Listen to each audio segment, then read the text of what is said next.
Welcome back. You are listening to Sleepy Historian.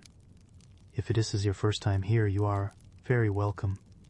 If you have been here before, then you already know the pace. Nothing will hurry you tonight. Nothing will ask too much of your attention. You can listen closely, or you can let the words pass through you, the way firelight moves across a stone wall, noticed only when you happen to look. As you settle, you might allow your shoulders to soften. Your breathing does not need instruction. It already knows how to slow when it feels safe enough to do so. You are not required to stay awake. You are only invited to remain, for as long as your mind chooses. Tonight we will move carefully into the medieval past, into a world often described as mistaken, superstitious, and confidently wrong. But that description is incomplete, because some medieval beliefs, ideas later labeled as myths, were not wrong at all. They were simply early, uncomfortable, and in many cases dangerous to acknowledge openly. Within the first few generations after the Middle Ages ended, many of these ideas were dismissed with certainty. They were ridiculed, filed away as examples of ignorance. Proof, it was said, that people once lived in darkness, and yet, over centuries of slow observation, careful measurement, and quiet rediscovery, some of those same beliefs returned, not as stories, not as superstition, but as findings. This is not a story about medieval people being secretly brilliant. It is quieter than that. It is about endurance, about noticing patterns long before language existed to explain them, about surviving in a world where being correct did not always mean being safe. As you listen, you will not be rushed from myth to revelation. That would disturb the shape of this history. Instead, you will remain inside the uncertainty for a while, because that is where medieval people lived. They did not know which beliefs would last. They did not know which would be mocked by the future. They only knew what seemed to work, what seemed to fail, and what could not be tested without risk. Imagine a narrow street at dusk. Stone beneath your feet holds the day's cold. The smell of smoke drifts low, mixed with damp wood and old earth. You are not thinking in abstractions. You are thinking in routines. Where you walk, what you touch, what you avoid. Certain places are said to make people ill. Certain waters are not trusted. Certain behaviors draw attention, not always the kind that keeps you safe. You may not fully believe these warnings, but you do not ignore them either, because in a world without certainty, avoidance can be a form of survival. This is where medieval myths lived, not in fantasy, but in the space between observation and explanation. People noticed that illness spread in clusters, that some air felt heavier than others, that proximity mattered, that animals reacted before disasters arrived, that certain injuries behaved in predictable ways. They did not have microscopes. They did not have controlled experiments. They had time. They had memory. They had repetition. And repetition over generations as a way of refining belief. Many of these ideas were never written down formally. They were passed through habit, through warning, through small instructions delivered without ceremony. Do not sleep there. Do not drink from that place. Do not linger too long indoors with the sick. Do not ignore what your body is telling you. Later centuries would call these ideas myths, because they lacked explanation, because they relied on caution instead of proof, because they sounded fearful. But fear, when spread slowly and consistently, can also be information. As you move deeper into this history tonight, you will notice a pattern. The medieval world was not filled with wild guesses. It was filled with partial truths, held together by intuition, experience, and quiet observation. Some beliefs were absolutely wrong, we will not pretend otherwise. But others were right in outcome, even if the reasoning behind them was flawed. And when those beliefs conflicted with authority, or convenience, or accepted doctrine, they were often suppressed, not erased completely, just softened, pushed into the background, allowed to survive only as habit. You might begin to feel how tiring that would be, to live with knowledge you cannot fully explain, to repeat actions without knowing why they help, to endure ridicule while still choosing caution. This is not the dramatic endurance of battle. It is slower than that. It is the endurance of restraint, of living carefully in a world that offers few second chances. Tonight's journey will unfold in stages. First, we will look at the body and the strange accuracy of medieval ideas about pain, illness, and invisible causes. Then we will move outward into the environment itself: air, water, land, and animals, and the warnings people trusted long before science caught up. Later, we will sit with knowledge that survived quietly, passed from healer to apprentice, from parent to child, often in fragments. And finally, we will rest with the myths that never truly disappeared, because they continue to work even when no one could say why. There will be no sudden revelations, no moments of triumph, only slow recognition, because truth in this history does not arrive as certainty. It arrives as persistence. If at any point you drift away, that is expected. These stories were shaped over centuries. They do not demand full attention at every moment, and if you remain awake, you may notice something else, a quiet tension that never fully resolves. The medieval mind did not live in ignorance. It lived in waiting, waiting for proof, waiting for permission, waiting for language. As the night continues, you may begin to feel how familiar that is. You begin here, inside the body, not as a scholar, not as a healer, simply as someone who wakes each day inside unfamiliar sensations, trying to decide which ones matter. In the medieval world, the body was not trusted in the modern sense, but it was also never ignored. Pain was not treated as an abstract symptom. It was treated as a message, incomplete, sometimes misleading, but rarely meaningless. You wake before sunrise. The room is cold enough that you notice your joints before your thoughts. Your hands feel stiff. Your head feels heavy, as if sleep has not fully released you. You do not ask why in the way we do now. You ask where in the body the imbalance is settled, where yesterday's strain has collected overnight, where the air, the food, or the season has left its mark. Medieval people believed the body held internal balances, not just of fluids, but of heat and cold, wetness and dryness, motion and stillness. Later centuries would call this crude. They would say it was based on imagination, but imagination does not explain one detail that kept returning. People who lived in damp places grew ill more often. Those who worked in confined air complained of headaches, weakness, confusion. Those exposed to cold for long periods lost sensation before they lost strength. You notice these things because you must. There is no distance between observation and consequence. If your hands shake too much, you cannot work. If your head clouds, you misjudge a step. If your chest tightens, you breathe shallowly and sleep poorly. So the body becomes a map. Imperfect, yes, but constantly consulted. One medieval belief, often dismissed later as fantasy, was that emotions could make the body physically ill. Grief was said to weaken the chest. Fear was believed to disturb the stomach. Persistent sadness was thought to drain warmth from the body. Modern language would eventually call this stress, or immune response, or hormonal imbalance. But medieval people did not need those words to notice the pattern. You might remember a winter when food was scarce. Not starving, just never quite enough. Over weeks you feel slower, not dramatically weaker, just delayed. Your reactions soften, your thoughts wander. Someone remarks that you seem dulled. Another says your spirit has thinned. They are not accusing you. They are not accusing you. They are naming something they recognize. The belief that mental strain could become physical weakness was not comforting. It was cautionary.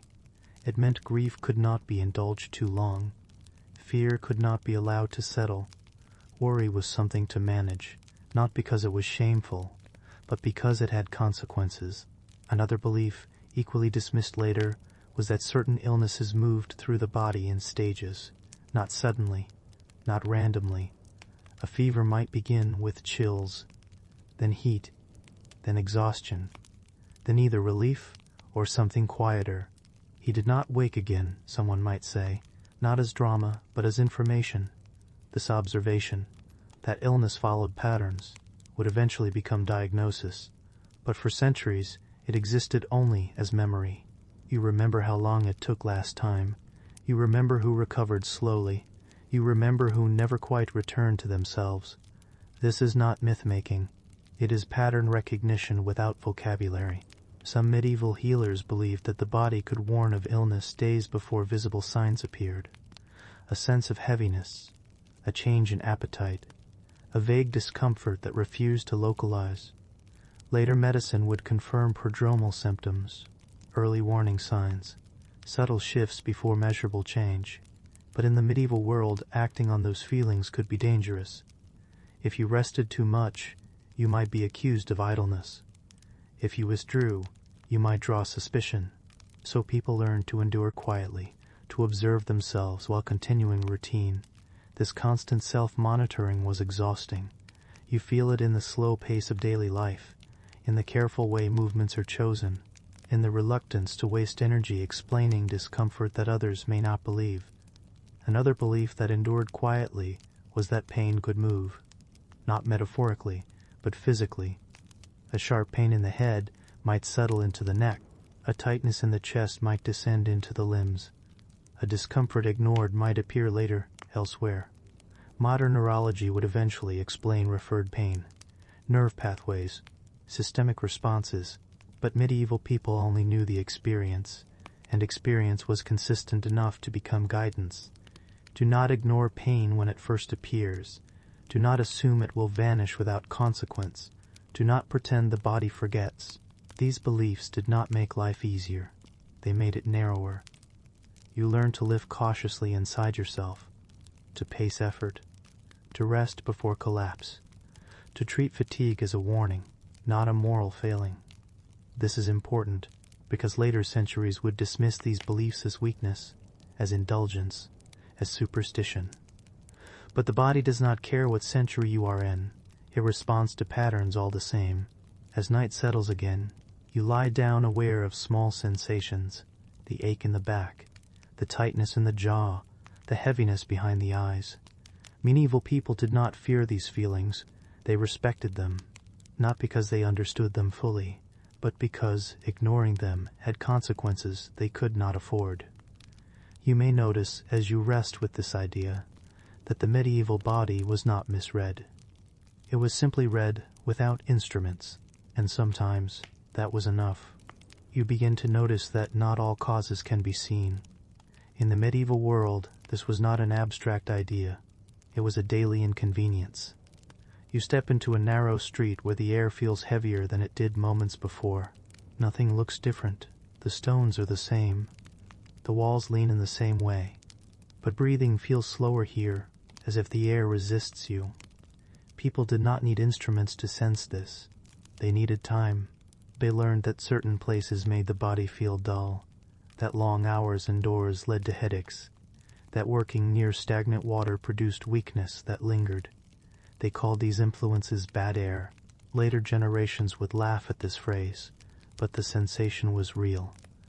You feel it when you enter a space with no movement, where smoke has nowhere to go, where many bodies have shared breath for too long. Medieval people believed illness could drift, not leap suddenly, but pass slowly from person to person, settling where resistance was lowest. This belief led to habits. You keep distance when possible. You open shutters even in cold weather. You avoid sleeping where others have fallen ill. These actions were not rooted in panic. They were rooted in memory. You remember who stayed too long in enclosed rooms. You remember who recovered after moving into open air. You remember who never quite regained strength. Later germ theory would confirm that proximity mattered. Ventilation mattered. Shared air mattered. But for centuries people only had outcome to guide them. Another belief, quiet, persistent, was that illness often arrived before it was recognized, not with pain, not with fever, but with a change in rhythm. You wake earlier than usual, or later. You lose interest in food without reason. You tire faster, even while doing less. These changes were not dramatic enough to demand attention, but they were noted. Someone might say, "You are not yourself today," not as criticism, as observation. Modern medicine would later identify subtle early symptoms. but medieval people lived inside them without names. This created a culture of caution. You slow your pace when you feel slightly off.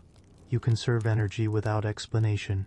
You rest in short intervals rather than collapsing all at once. This is endurance management. Another myth that endured was that illness followed the seasons, not symbolically, practically. Winter brought stiffness, coughs, and weakness. Spring brought fevers and agitation. Summer brought exhaustion and strange stomach ailments. Autumn brought melancholy and lingering aches. These patterns were not perfect, but they were reliable enough to plan around. You prepared for winter before cold arrived. You expected fatigue during harvest. You allowed yourself less energy in certain months. Later science would link these patterns to vitamin deficiency, temperature stress, pathogen cycles. But medieval people did not need proof to feel the repetition. There was also the belief that certain occupations carried invisible risks. Millers grew pale. Miners coughed. Tanners smelled of sickness even when healthy. People noticed who aged faster, who lost strength earlier, who developed the same complaints as those beside them. This was not myth. It was occupational exposure, but without language it remained suspicion. You learned not to envy certain trades. You learned that some work shortened life quietly. One of the most dismissed medieval ideas was that illness could remain after recovery, that a person could survive but never fully return. Someone walks again but slower, works again but less steadily, sleeps again but less steadily, sleeps again but never deeply. This was not dramatic survival. It was partial. Modern medicine would later call this chronic illness, long recovery, lasting damage. But medieval people simply adjusted expectations. They did not expect the body to reset. They expected it to adapt. This understanding created restraint. You do not push someone who has been ill to resume fully. You allow time, not days but seasons. This patience was survival logic. Another belief, often mocked later, was that fear itself could make people sick. Not metaphorically, physically. Prolonged anxiety led to trembling, loss of appetite, weakness in the limbs. We would later call this nervous system response, stress-induced illness. But medieval people saw only cause and effect. They learned to avoid sustained fear when possible, not because fear was shameful, but because it drained strength needed for work and survival. This led to rituals, routines, and repetition. Familiar actions calmed the body. Predictable schedules conserved energy. Repetition reduced uncertainty. These habits were not superstition. They were stabilizers. As night falls again, you sit quietly, aware of your breathing.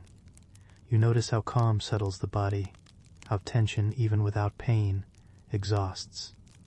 Medieval people did not separate mind and body cleanly. They could not afford to. They lived inside the connection long before it was proven. You may begin to sense something important here.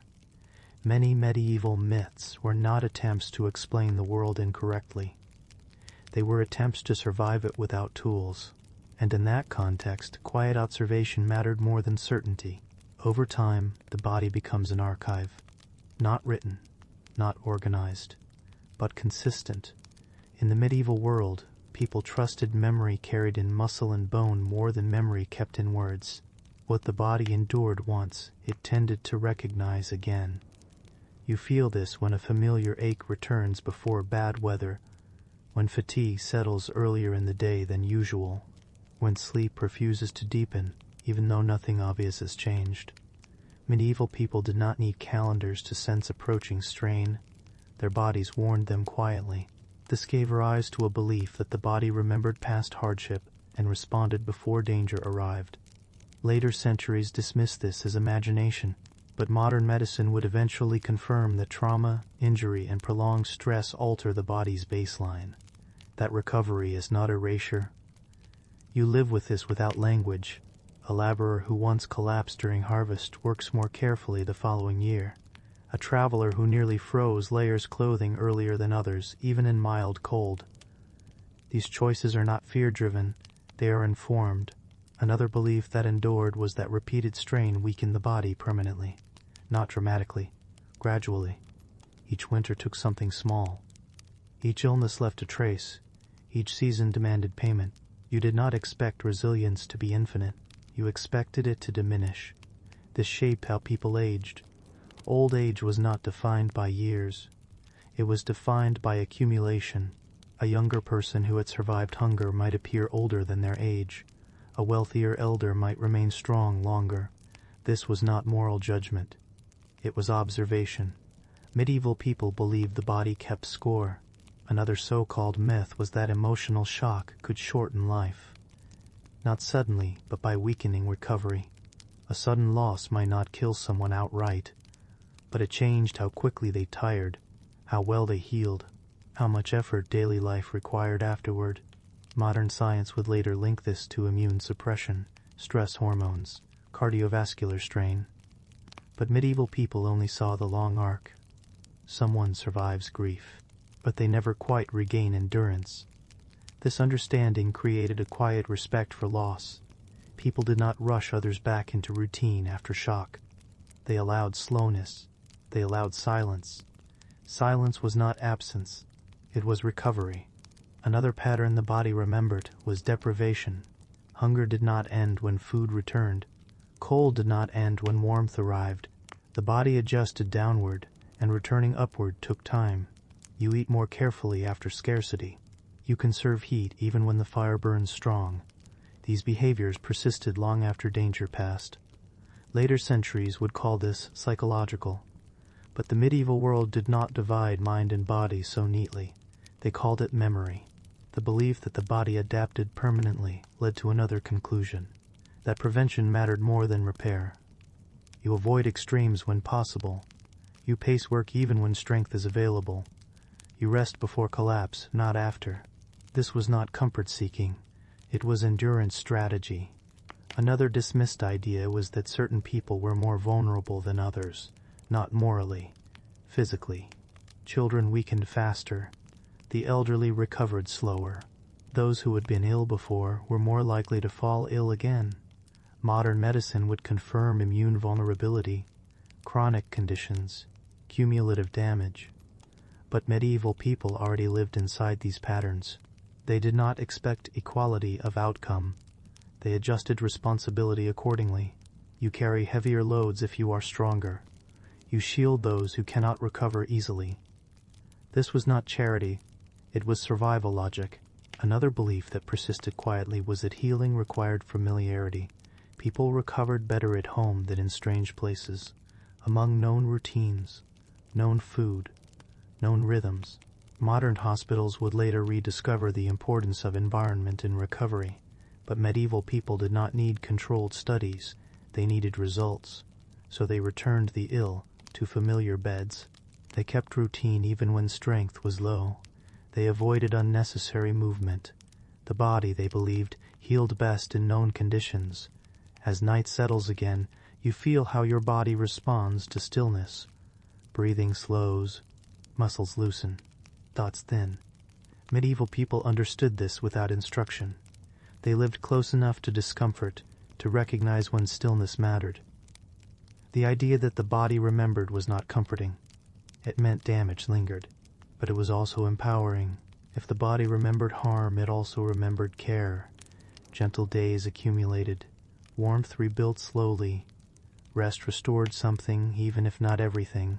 This belief sustained people through long lives of repetition. Not hope for perfection, but trust in gradual improvement.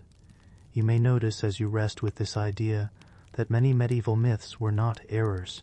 They were survival knowledge, carried quietly in the body, passed without language, and proven again and again by endurance. There are forces that never announce themselves. They do not arrive with sound. They do not leave marks that can be pointed to. And yet in the medieval world they shaped daily life as surely as stone walls and iron tools. You sense them before you understand them. A heaviness that settles into the chest on certain mornings. A restlessness that makes sleep thin and fragile. A weakness that appears without injury and fades without explanation. Medieval people did not assume these sensations were imaginary. They assumed they were incomplete messages. If something was felt by many, across places and seasons, it earned attention. One such force was pressure itself.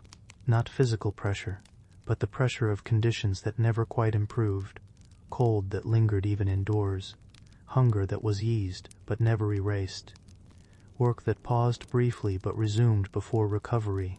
You lived inside this pressure continuously. It shaped posture, breathing, movement. People noticed that under long strain the body behaved differently. Hands trembled during fine work. Voices grew quieter. Decisions slowed. This was not cowardice. It was fatigue reaching deeper systems. Modern language would later describe nervous exhaustion, adrenal response, stress load. Medieval people simply noted the pattern. They believed there were invisible burdens that accumulated quietly. Another hidden force was expectation, not hope expectation. You expected winter to be difficult. You expected illness to return. You expected loss at some point. These expectations did not paralyze you. They prepared you. The mind adjusted posture before the body did. Modern psychology would later confirm that expectation shapes response, that anticipation alters endurance. But medieval people lived this without theory. They planned food not for abundance, but for absence. They rested not for pleasure, but for preservation. Another unseen force was noise, not loud noise, but constant noise. The scrape of tools, the murmur of crowded rooms, the low hum of many lives pressed together. Silence was rare, and when it arrived, it felt significant. People noticed that quiet restored something lost during the day, that isolation, when safe, brought steadiness.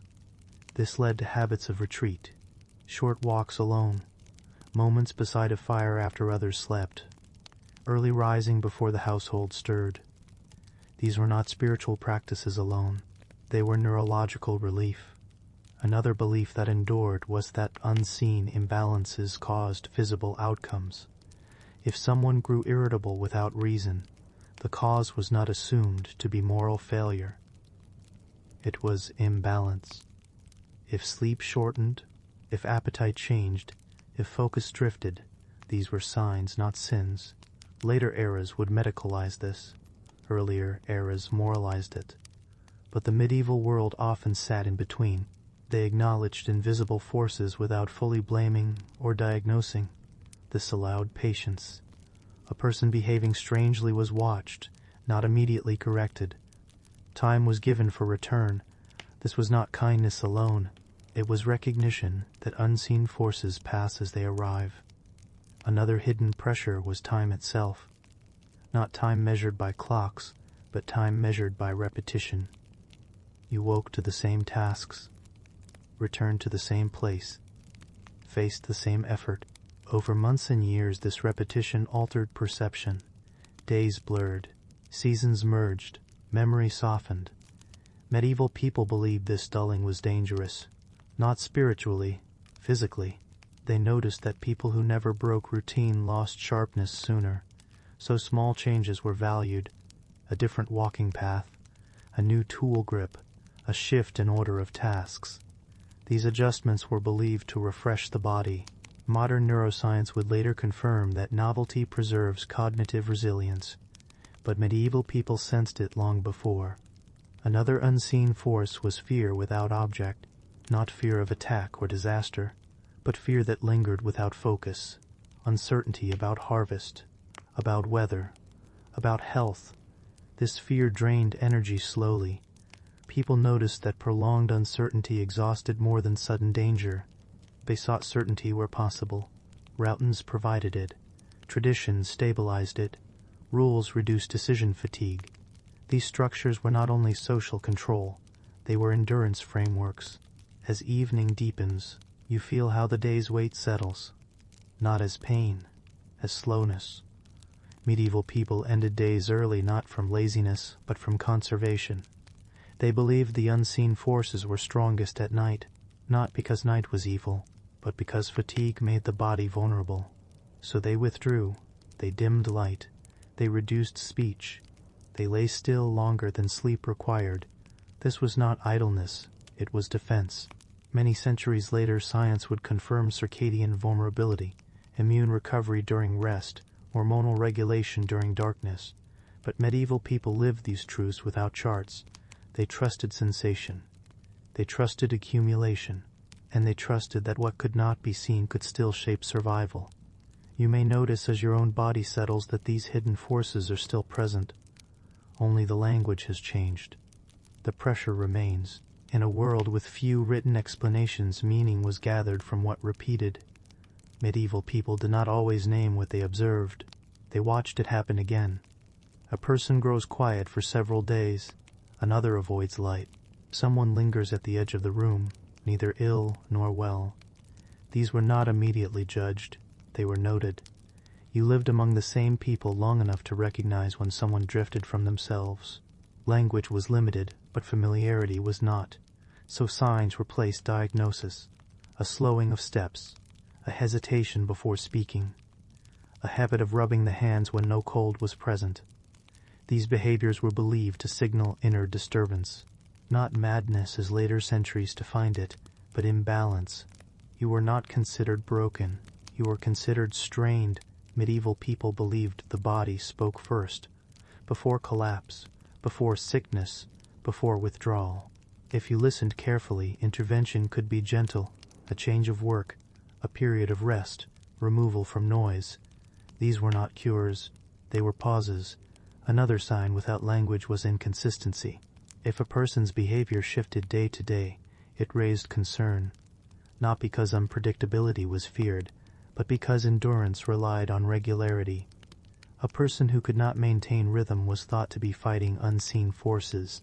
This belief shaped responsibility. You were not given complex tasks during instability. You were not pressed for decisions. This was not exclusion. It was containment. Containment prevented further harm. Another sign was fixation.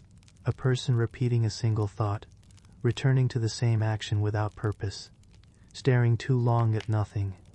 This was understood not as possession but exhaustion of attention. The mind, like the body, could tire. When tired, it narrowed. Medieval people responded with redirection, manual tasks, simple routines, grounding repetition. Not to punish, to stabilize. Later centuries would medicalize this. Earlier ones spiritualized it. But in practice, the response was practical. Another sign without language was withdrawal from touch. A person who avoided closeness, who flinched unexpectedly, who stiffened when greeted. This was seen after illness, grief, or prolonged fear. It was not labeled.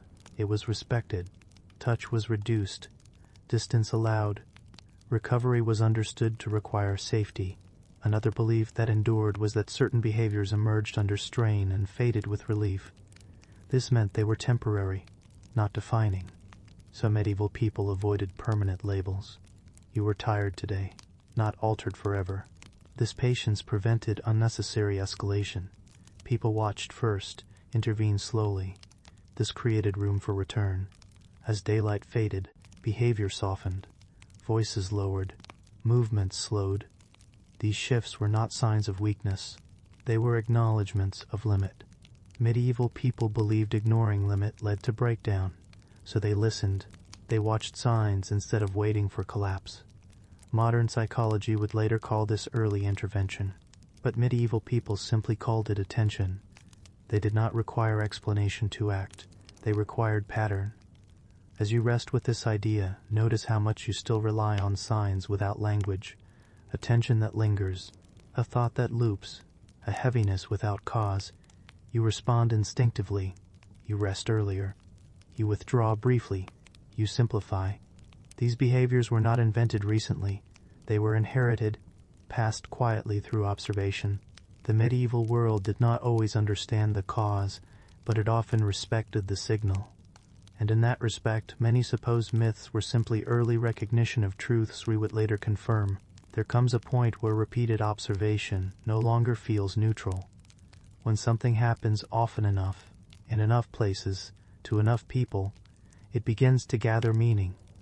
In the medieval world, this was how belief formed, not from sudden revelation, but from quiet accumulation. You notice that certain behaviors appear during long winters, that restlessness grows as daylight shortens. that moods lift slightly when work shifts outdoors again. At first, these are details. Later, they are expectations. People began to believe that the mind responded to environment as much as the body did. Cold narrowed thought. Darkness slowed decision. Crowding strained patience. These were not metaphors. They were lived experiences. Once belief formed, behavior followed. Tasks were redistributed seasonally. Certain labors were avoided in deep winter. Social gatherings were adjusted to reduce friction. This was not superstition. It was adaptive design. Another observation that hardened into belief involved isolation. People noticed that some individuals improved when separated briefly from familiar surroundings, a few days away from noise. A change of air, different light. This was not exile, it was relief. So short journeys became remedies, visiting distant relatives, helping at another household, pilgrimages that were as practical as they were spiritual. The belief was simple. Distance could loosen what pressure had tightened. Another observation involved repetition. People who performed the same task without variation showed signs of dulling, not stupidity, fatigue of attention. So medieval systems rotated labor when possible. Even small changes mattered, switching hands, changing pace, altering order. These were believed to refresh the mind. The belief was not theoretical, it was experiential. Another pattern involved authority. People noticed that those under constant scrutiny showed signs of strain sooner. Servants watched closely, apprentices corrected often, children disciplined without pause. These individuals withdrew earlier, so some households practiced deliberate absence. Masters left rooms, supervision eased at certain hours. This was not kindness alone. It was belief that the mind needed unobserved time to recover. Once belief formed, it shaped moral interpretation. A person behaving strangely was not immediately sinful. They were burdened. A person refusing work was not lazy. They were depleted. This did not excuse all behavior, but it delayed punishment. Delay was protection. Belief also formed around recovery. People noticed that improvement was slow, that sudden change rarely held. So patience became part of care. Recovery was allowed to take time. Relapse was expected. This belief prevented panic. Modern systems often rush diagnosis. Medieval systems waited for pattern. Neither approach was perfect, but the waiting preserved stability. As belief settled, it entered language, not technical language, proverbs. Too much watching spoils the worker. Darkness bends the spirit. Stillness restores what haste scatters. These sayings guided behavior without explanation. You absorbed them early. They shaped response before understanding. As night deepens, you can sense how belief emerges even now. You notice patterns in yourself. You adjust without naming. The medieval world lived this way continuously. They believed not because they misunderstood, but because they observed carefully and trusted what repeated. Many of these beliefs would later be confirmed. Others would be refined. But few were invented without cause. They were shaped by endurance, and endurance favors what works quietly over what explains loudly. By the time belief moved beyond households, it had already been tested by years of use. What worked quietly for individuals was gradually adopted by groups, monasteries, guilds, hospitals that were not yet hospitals in the modern sense. These institutions did not begin with theory, they began with containment. You did not enter them to be fixed, you entered them to be held. The medieval mind did not separate care from environment. Stone walls were chosen for their steadiness, courtyards for their light, silence for its ability to slow thought. These were not symbolic choices, they were practical. People believed the mind calmed when surroundings stopped demanding response. Inside these spaces, time moved differently. Bells replaced clocks. Routine replaced urgency. You rose, worked, rested, and ate by shared rhythm. This rhythm was believed to stabilize thought, not by force, by predictability. Those who struggled outside often softened inside, not cured. but steadied. Another institutional belief involved labor. Work was not removed entirely. Idleness was thought to worsen inner unrest, but labor was simplified. Repetitive tasks, manual work, gardening, grinding grain. These tasks did not require decision. They absorbed attention without exhausting it. This was believed to allow the mind to recover its shape. Not everyone improved, but enough did that the practice remained. Belief persisted because it worked often enough. Another belief concerned observation. Institutions reduced scrutiny. You were watched for safety, not corrected for difference. Deviation was allowed within bounds. This was not tolerance as a value. It was tolerance as a method. Correction was delayed. Response was slow. Sudden reaction was believed to worsen instability, so stillness became policy. Another institutional choice involved sound. Loud voices were avoided. Arguments redirected. Chants used sparingly. Silence was not emptiness. It was space. People believed silence gave thought room to settle. This belief persists now, though we rarely notice it. You still seek quiet when overwhelmed. The medieval world simply formalized it. Institutions also believed in gradual return. No sudden reintegration. No immediate demand. People re-entered work slowly. Hours increased. Responsibilities layered.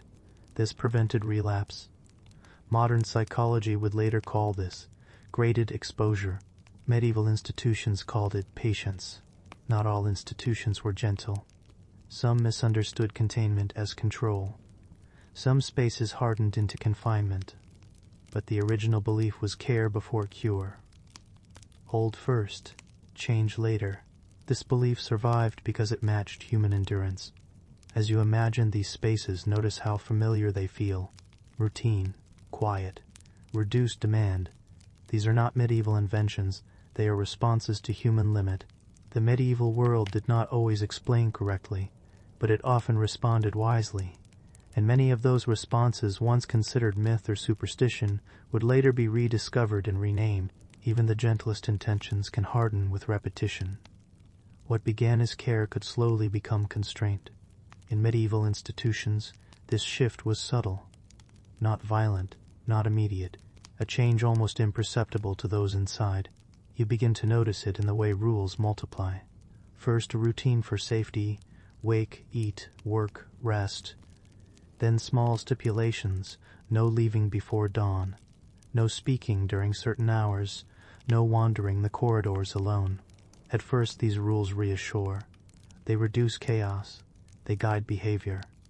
But as rules accumulate, the space becomes a map of limitation. You may not realize how confined you feel until days have passed in their rhythm. The mind learns to follow instructions, to anticipate prohibition. Freedom becomes measured. Choice becomes incremental. This was not necessarily cruelty. It was caution applied systematically. People believed that uncontrolled movement, speech, or action could unravel fragile mental balance. Yet the cost of this caution was subtle and sometimes invisible to the outside observer. Care and control are difficult to separate. When you imagine a courtyard, it seems open, but the path is marked. The garden is ordered. Every step has precedent. Even labor follows a script. Tasks must be completed in sequence. Deviation might suggest instability, so the sequence hardens. Repetition becomes both therapy and monitoring. Silence, too, shifts its meaning. Once a space for thought, it can become a tool for compliance. Loud voices are forbidden, not only for peace, but for authority's perception. Meals, once nourishing, can be a measure of obedience. You eat when expected. You finish what is given. Even appetite is contained. Observation becomes formalized, not simply for safety, but for evaluation. Behavior is noted. Patterns are charted. Deviations are logged. Every movement a small clue. Some practitioners warned of these effects. They whispered that patience could harden into rigidity, that containment could calcify. Yet the system continued, because it worked often enough, and because deviations could be dangerous. Even today, you might recognize echoes of this system. structured care, routines, gradual reintegration, quiet observation, repeated tasks, measured exposure. They appear in hospitals, in classrooms, in therapeutic settings. The medieval world often misunderstood the mind, yet its myths about containment, routine, and graded care would later find validation. What once seemed superstition is sometimes the precursor to understanding. And as you reflect on this, notice the subtle tension. Care becomes control, slowly, almost imperceptibly, until it shapes the very rhythm of life. Yet for those who remained inside, the rhythm also brought endurance. Even in constraint, habit offered stability. Even in silence, the mind could find its balance. The medieval approach to madness was a study in human limits. It observed, contained, and repeated.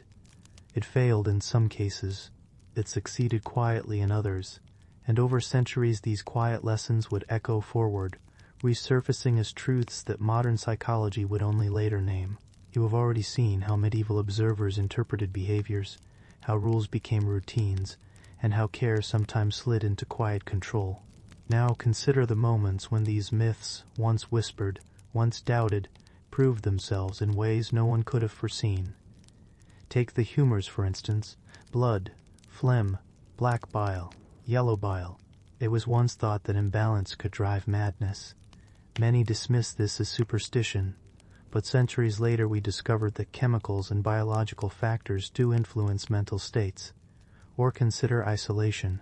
The idea that time alone could either restore reason or accelerate decay was ridiculed by skeptics. Yet today, neuroscience confirms the fragile impact of prolonged solitude. How quiet repetition and structured activity can stabilize the mind or unravel it. You may imagine a patient in a dim room, light from a narrow window falling across stone floors. He moves through the day with simple tasks: sweeping, tending fire, chopping wood. To an outsider, this may look like oppression. To him, it is survival. The rhythm preserves cognition in ways that casual observation cannot capture. Similarly, medieval observers believed in the subtle influence of environment. Cold air, damp stone, narrow corridors, faint scents of herbs, all were thought to sway temperament. Modern research has confirmed environmental stressors' slow cumulative impact. Some of their warnings were not myths at all, even the stories of unexplainable insight, those moments when patients, or so-called madmen, spoke truths that others could not see, were recorded with skepticism. Yet history sometimes reveals these accounts as early recognition of patterns, connections, or knowledge otherwise overlooked. The myths, in other words, sometimes anticipated fact. You might find it quiet, unsettling that what was once dismissed as superstition could, in some cases, anticipate scientific understanding by centuries. The line between error and foresight is often thinner than it seems, and yet the truths uncovered were slow, subtle, incremental, not the grand revelation, but small, enduring confirmations. A patient recovers under structured care.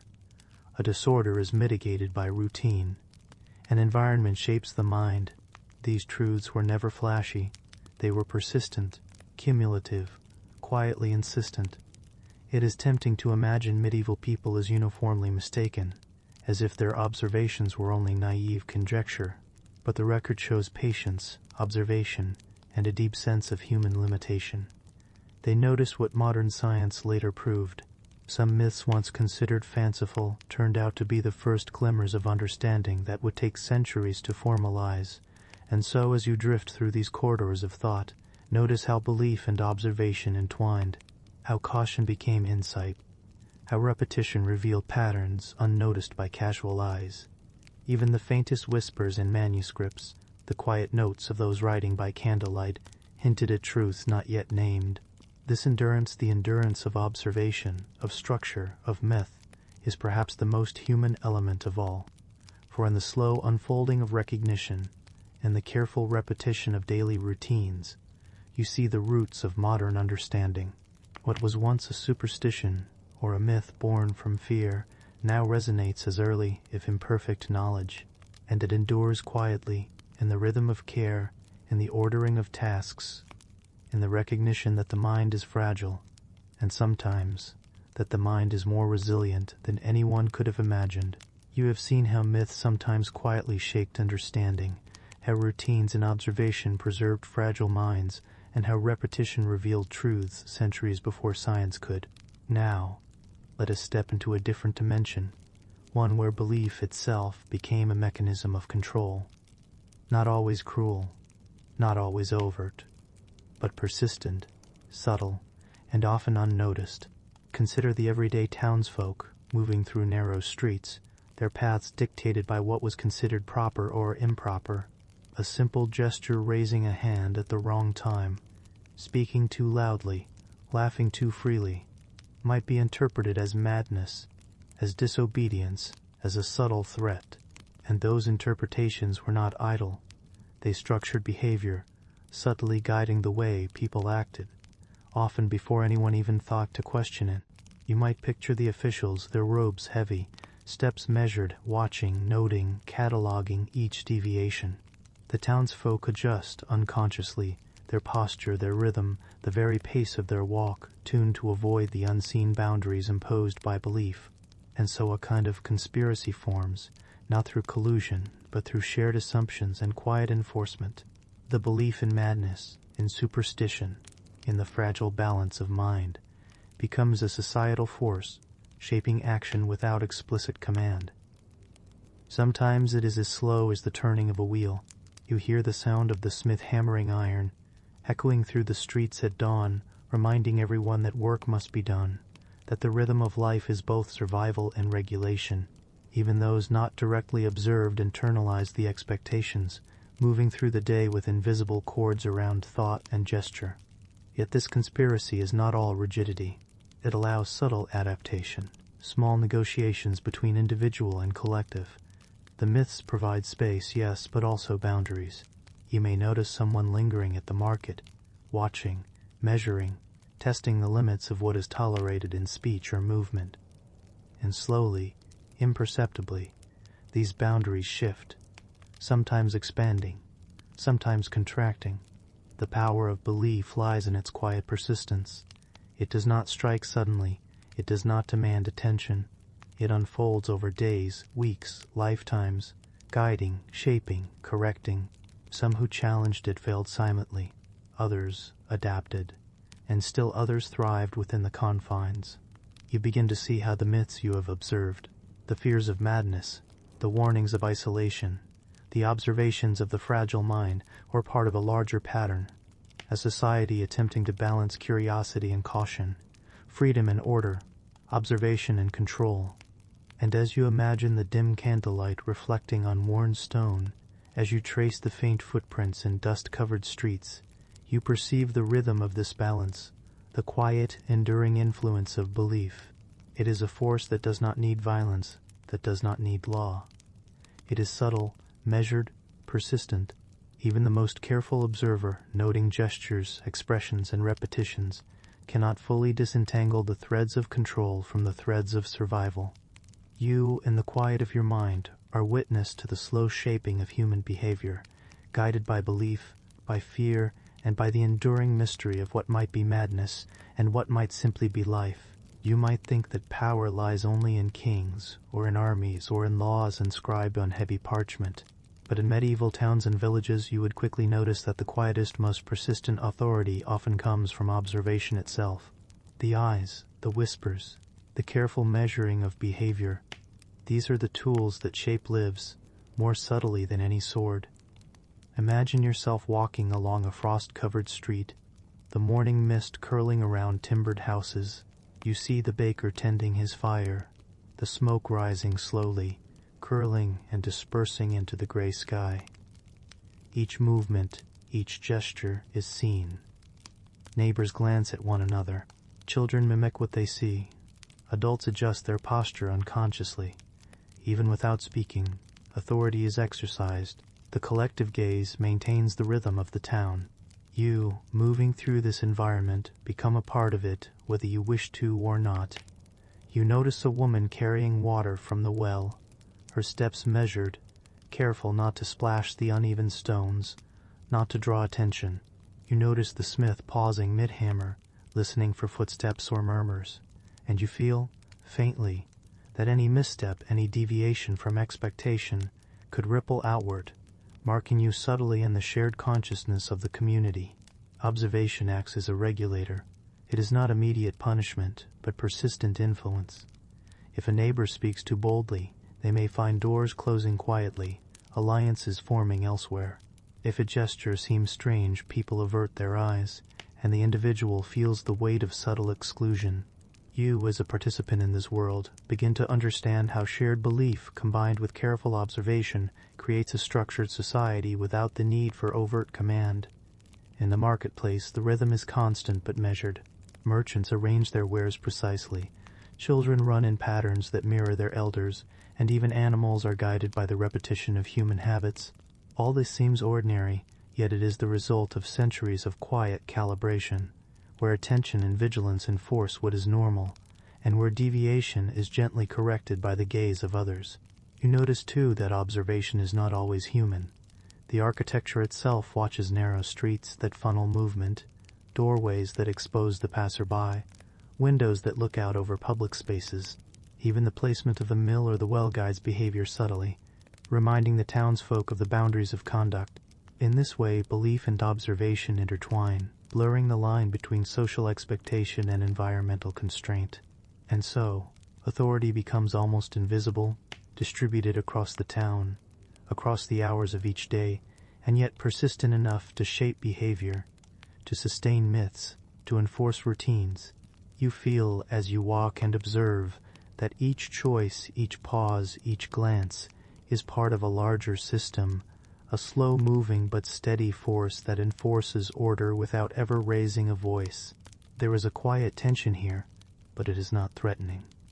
It is a slow, almost imperceptible pressure, like the weight of frost accumulating on a roof or the slight chill that lingers after the fire dies down. You notice your own habits, your own pacing, your own instincts adjusting, adapting. Observation as authority works best when it is internalized, when you carry the expectations with you, even in empty streets, even when no one is watching. Some did not notice these forces, and they stumbled, drew attention, disrupted the pattern, and quietly faced the consequences. Others learned to navigate this invisible system, succeeding not through defiance but through careful attention, through repetition, and through subtle conformity. And you, in the quiet of the moment, begin to understand that the myths you have observed, the tales of madness, the warnings against eccentricity, the whispers of unseen truths, all operate in this domain of subtle observation, a system older and slower than any law, yet profoundly effective. Even centuries later you can perceive its echoes, the ways that belief, observation, and social calibration intertwine to shape behavior, how myths that once seemed frivolous actually served a function, maintaining cohesion, guiding survival, and teaching you, quietly, how patience, attention, and repetition can become invisible tools of order. You begin to realize that in these medieval towns, the line between myth and truth is not sharp. It drifts slowly, imperceptibly, like fog curling through narrow streets at dawn. Stories circulate, repeated in hushed tones, and over decades they acquire a weight, a quiet authority. Sometimes they are grounded in fact, sometimes entirely imagined, but all serve a function guiding behavior, cautioning, enforcing survival. Consider the tale of a healer in a small village. People whispered that she could cure ailments no physician could touch. Some said she spoke to spirits, others claimed she had secret knowledge of herbs. You might assume this is mere superstition, a fanciful myth, but if you observe carefully, you notice that she documents symptoms meticulously, keeps careful notes of remedies and outcomes, and that her treatments, though slow, often work. The myth grows around the truth, and the truth survives inside the myth, sheltered from scrutiny, slowly, like embers glowing beneath the ashes of a fire that seems cold. As you walk through the town at dusk, the shadows lengthening over uneven cobblestones, you notice how these stories persist. A child trips, a neighbor warns, mind what the spirits say. You feel the caution, almost unconsciously. Even if you do not fully believe, the repetition embeds itself, shaping perception, influencing action, maintaining order. Here, myth and truth are not opponents, but companions in the same slow process of societal preservation. The drift is gradual, almost imperceptible. A tale of madness, once dismissed as a frightful exaggeration, may prove accurate in some details, observed carefully over time. A rumor of betrayal, first whispered in fear, can reveal genuine danger if examined across years. And yet, this slow unfolding is never hurried. It moves like the tide, like frost spreading over a quiet morning meadow, soft, inevitable, unnoticed by most, until it has shaped everything around it. You notice, too, that those who understand the drift are rare. They move carefully through life, attuned to nuance, to contradiction, to repetition. They know that truth can hide inside stories that seem absurd, that myths often carry the weight of survival knowledge. As you walk past the wooden fences, the smoke curling from chimneys, you begin to sense the rhythm of this quiet education, an ongoing negotiation between fear, observation, and human limitation. Even the architecture participates. Churches rise over the marketplace, their towers casting long shadows, reminding townsfolk of moral and spiritual authority. Walls, gates, and narrow alleys guide movement, shape encounters, and reinforce the lessons embedded in stories. You realize that survival is not only about the body, it is also about attention, perception, and the ability to read the environment, to notice patterns, to discern which myths conceal truths that matter. And as night falls, you observe the flickering of firelight through windows, hear the muffled laughter or whispers from within homes, and understand that the drift of truth into myth is a slow, continuous process. It is the heartbeat of society, quiet but constant, shaping decisions, cautioning against danger, ensuring the persistence of knowledge in forms both believable and improbable.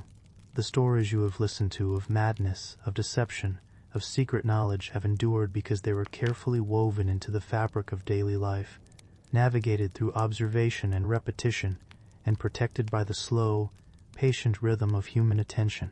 You might imagine yourself leaving the town at this moment, carrying with you the quiet weight of these truths, the soft awareness of patterns, of consequences that unfold over years rather than hours. The myths that survive are those that work in this patient, deliberate fashion. Some did not understand and faded into obscurity. Others, subtle and attentive, internalized the lessons, moving through life guided by the rhythm of stories and the quiet drift of truth. In the stillness of the night, with only the sound of your own breath and the distant crackle of fire, you can reflect on how knowledge persisted, not through force or proclamation, but through observation, myth, and patient repetition. You understand, finally, that what seems like superstition may be the slow accumulation of truth, shaping lives in ways both quiet and profound, a gentle pressure, never sudden, always present, until the morning comes, or does not for those who fail to notice.